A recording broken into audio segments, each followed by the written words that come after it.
Thank you, Mr. Speaker.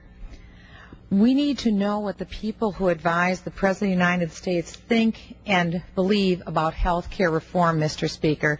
Listening to the President's advisors' actual words, I believe, is very enlightening.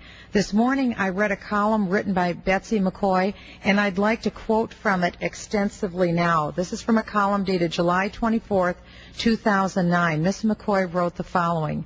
She said the health bills that are coming out of Congress would put the decisions about our care in the hands of presidential appointees. Government will decide, not the people, not their doctors, what our plan will cover, how much leeway our doctor will have, and what senior citizens will finally get under Medicare. But what's even more important, Mr. Speaker, are the actual words of the President's advisors on health care.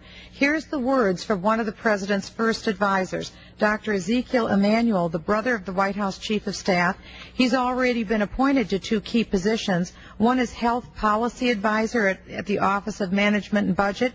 The other is as a member of the Federal Council on Comparative Effectiveness Research. This is what Mr. Emanuel has written, and I quote, "Vague promises of savings from cutting waste, enhancing prevention and wellness, and instilling electronic medical records and improving quality are merely lipstick cost control, more for show and public relations than for true change." Isn't this what the Democrats have claimed we're going to find $500 billion in savings for? The President's own advisor says this is just lipstick. This is just a paper covering. This isn't where the real savings are. Savings, the President's advisor writes, will require changing how doctors think about their patients. Doctors take the Hippocratic Oath too seriously, he writes. Now hear me, Mr. Speaker. This is the President's advisor writing this. Doctors take the Hippocratic Oath too seriously as an imperative to do everything for the patient, regardless of the cost or effects on others.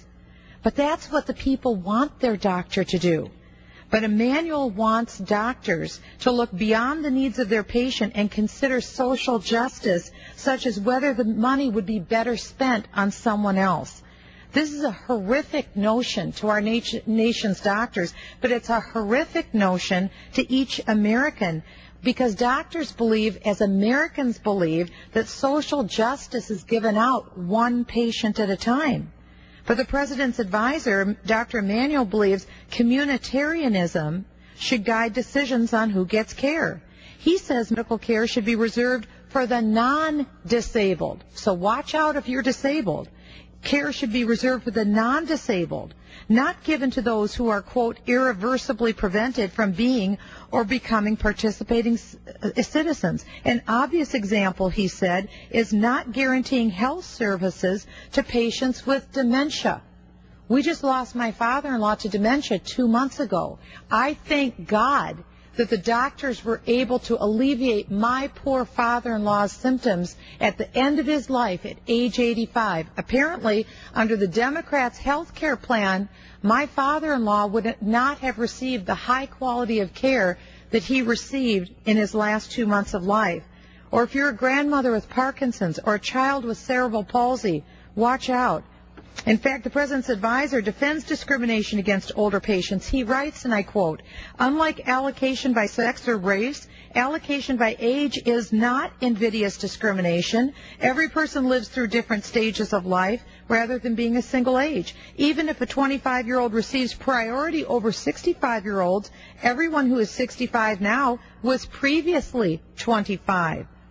These bills that are being rushed through Congress right now, maybe even this week, are going to cut over $500 billion out of Medicare in the next 10 years, putting it on the backs of our state legislature to fill the gaps.